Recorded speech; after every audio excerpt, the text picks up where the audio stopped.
बिस्मिल्लाहिर्रहमानिर्रहीम। 10th class students, आज हम एक्सरसाइज नंबर 3.2 को डिस्कस करने जा रहे हैं। इसके जो पहले 3 क्वेश्चंस हैं, इसमें आपको ये डेफिनेशन जरूर आनी चाहिए। अगर डेफिनेशन आ जाएंगी तो वो क्वेश्चन ऑलरेडी आ जाएंगे। मैं वीडियो को लेंथी नहीं करना चाहता, इसलिए बहुत जल्दी जल्दी आपको डेफिनेशन समझाने लगा हूं, तो आप इसकी एग्जाम्पल को मद्देनजर रख के आराम से इजीली तीनों क्वेश्चन खुद कर सकते हैं। बोर्ड पॉइंट ऑफ व्यू से इतने इंपॉर्टेंट भी नहीं है, अलबत्ता एमसीक्यूज पॉइंट ऑफ व्यू से थोड़े बहुत इंपॉर्टेंट। सबसे पहले रो मैट्रिक्स क्या होता है? A matrix which has only one row is called row matrix. जैसे एग्जांपल दे देता हूं, A इज इक्वल टू 1 2 3। देखिए एक ही रो है ना, एक ऐसा मैट्रिक्स जिसमें सिर्फ एक ही रो हो, इसे हम क्या बोलते हैं? रो मैट्रिक्स बोलते हैं। अब कॉलम मैट्रिक्स क्या होगा?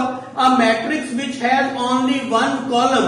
ऐसा मैट्रिक्स जिसमें सिर्फ एक ही कॉलम हो, उसे हम क्या बोलेंगे?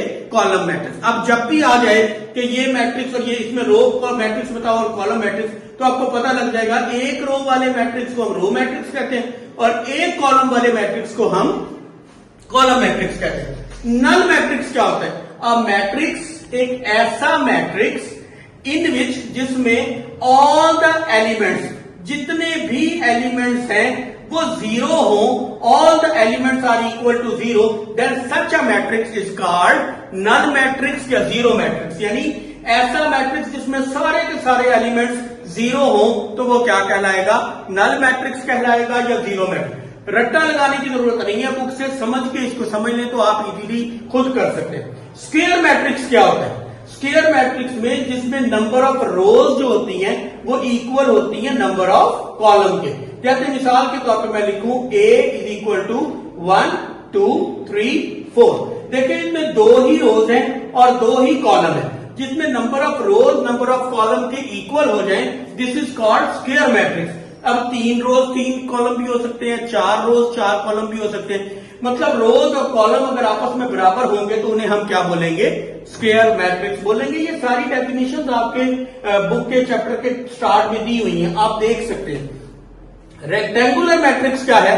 अ matrix in which number of rows not equal to number of column, जिसमें number of rows number of column के बराबर नहीं होते, उसे रेक्टेंगुलर मैट्रिक्स कहते हैं। जैसे मिसाल के तौर पे मैं लिख दूं 1 2। अब इसमें देखिए 2 रोज हैं लेकिन कॉलम एक ही है, तो 2 by 1 इसका ऑर्डर बनता है। तो रोज और कॉलम बराबर नहीं है, तो ये कौन सा मैट्रिक्स बनेगा? रेक्टेंगुलर मैट्रिक्स बनेगा। बराबर हो जाएंगे तो स्क्वायर मैट्रिक्स, बराबर नहीं होंगे रोज और कॉलम तो रेक्टेंगुलर मैट्रिक्स। अब ये बड़ी तीनों इंपॉर्टेंट डेफिनेशन हैं, इसमें जंबल अप हो जाते हैं बच्चे। डायगोनल मैट्रिक्स क्या होता है? देखिए कोई भी मैट्रिक्स है ना, उसमें ये भी डायगोनल वैल्यूज होती है जो इस फॉर्मेशन में हो, और अगर इस फॉर्मेशन में लिखी हो तो ये भी डायगोनल एंट्रीज कहलाती है, लेकिन इनको हम ज्यादा बेहतर तरीके से डायगोनल एंट्रीज कंसीडर करते हैं। तो उसने कहा 1 element of the diagonal are non zero, यानी ये डायगोनल है ना, वो कह रहा है कम अज कम एक एलिमेंट इस डायगोनल में जरूर होना चाहिए, वो नॉन जीरो हो, बाकी सारे बेशक जीरो हो जाए, तो this is called diagonal matrix. और स्केलर मैट्रिक्स क्या होती है कि if all the diagonal elements are zero, same, अगर जैसे मिसाल के तौर पर इसकी मैं एग्जांपल दूंगा के ये 0 0 0 0, यानी अगर डायगोनल एंट्री सेम हो, एक जैसी हो, तो उसे हम क्या कहते हैं? Scalar matrix. और अगर डायगोनल एंट्रीज 1 के बराबर हो और बाकी सारी एंट्रीज 0 के बराबर हो, तो this is called identity matrix. अब इस तरह की मैंने एक एक एग्जांपल आपको दे दी है। अब अगर आप अपना क्वेश्चन नंबर 1 2 3 देखेंगे तो मैट्रिक्स दिए में आपने पहचान करनी है कि कौन सा रो मैट्रिक्स है, कौन सा कॉलम मैट्रिक्स है, कौन सा नल मैट्रिक्स है। तो ये अगर आप समझ गए हैं तो वो आप इजीली कर लेंगे। बहुत जल्दी जल्दी इसका क्वेश्चन नंबर 4 5 6 करते हैं और आपकी जहमत तमाम। क्वेश्चन नंबर 4 में वो कहता है ट्रांसपोज। ट्रांसपोज क्या होता है? ट्रांसपोज में कहते हैं ये जो रो, इसमें डेफिनेशन इसकी है interchanging of rose into column और कॉलम इनटू रोज। इंटरचेंज क्या होता है? यानी कि ये रो है ना, इसको आपने क्या बना देना है? कॉलम, और ये सेकंड रो है तो इसको भी कॉलम बना दे, तो ये इसका क्या कहलाएगा? ट्रांसपोज। यानी सबसे पहले आपने दोनों के ऊपर टी लिख देना है, यानी कि ट्रांसपोज। अब इसका ट्रांसपोज जब लोगे तो ये पहली रो है चेंज इनटू पहला कॉलम, दूसरी रो है चेंज इनटू दूसरा कॉलम, तो ये आपका ट्रांसपोज हो गया। सिमिलरली ये भी कॉलम है, इसको भी रो बना दें तो ये बेसिकली इसका ट्रांसपोज हो जाएगा। थर्ड है, ये रो दी हुई है, इसको भी आपने कॉलम में लिख दिया तो ये इसका ट्रांसपोज हो गया। ये पहली रो है, चेंज इनटू पहला कॉलम, दूसरी रो है, चेंज इनटू दूसरा कॉलम, तीसरी रो है, चेंज इनटू तीसरा कॉलम। ये इसका क्या आ गया? ट्रांसपोज। सादा सा सवाल था, कुछ भी नहीं है, इसलिए जल्दी जल्दी कर दिया। अब क्वेश्चन नंबर 5 पे आते हैं। नेगेटिव। नेगेटिव क्या होता है? You just have to change the sign of all the elements within the matrix. जैसे -3 नेगेटिव में सबसे पहले तो हम इसे पढ़ेंगे नेगेटिव ऑफ ए, यानी नेगेटिव साइन अप्लाई कर देंगे। अब ये -3 चेंज इंटू +3, 0 0 ही रहता है, +5 change into -5, +6 change into minus, यानी जो प्लस के हैं उन्हें माइनस का बना देंगे और जो माइनस के उन्हें प्लस का बना देंगे, तो ये नेगेटिव कहलाता है। सिमिलरली एक बी मैट्रिक्स दिया है, -3 change into +3, +3 change into -3, +2 change into -2, -2 change into +2। इसी तरह से ये भी हमने इसका क्या कर दिया? Negative. Board point of view से very very important question, question number 6 और 7। इस एक्सरसाइज में क्वेश्चन नंबर 6 और 7 बोर्ड पॉइंट ऑफ व्यू से सबसे ज्यादा इंपॉर्टेंट है।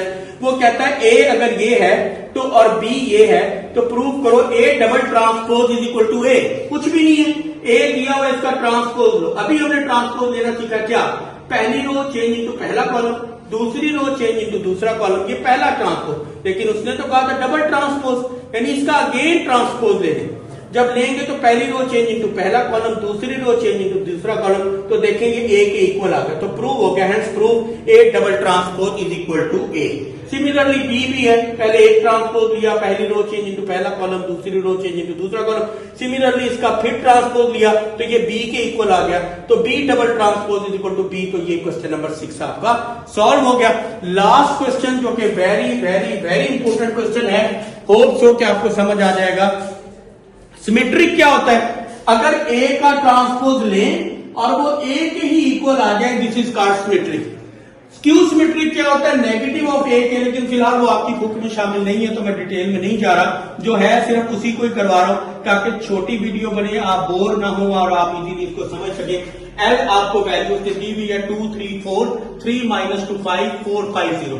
इसका आप दोनों साइडों पर ट्रांसपोज ले लेंगे, यानी इधर भी ट्रांसपोज लिख दें, इधर भी। अब इसका ट्रांसपोज लेंगे तो पहली रो चेंज इंटू पहला कॉलम, दूसरी रो चेंज इंटू दूसरा कॉलम, तीसरी रो चेंज इंटू तीसरा कॉलम। तो ये आप देखें एल का ट्रांसपोज एल के इक्वल आ गया। जब इसका ट्रांसपोज इसी के इक्वल आ जाए तो प्रूव हो जाता है कि ये गिवन मैट्रिक्स जो है ये क्या है? सिमेट्रिक है। ये आपकी एक्सरसाइज नंबर 3.2 थी। होप सो कि आपको समझ आई होगी।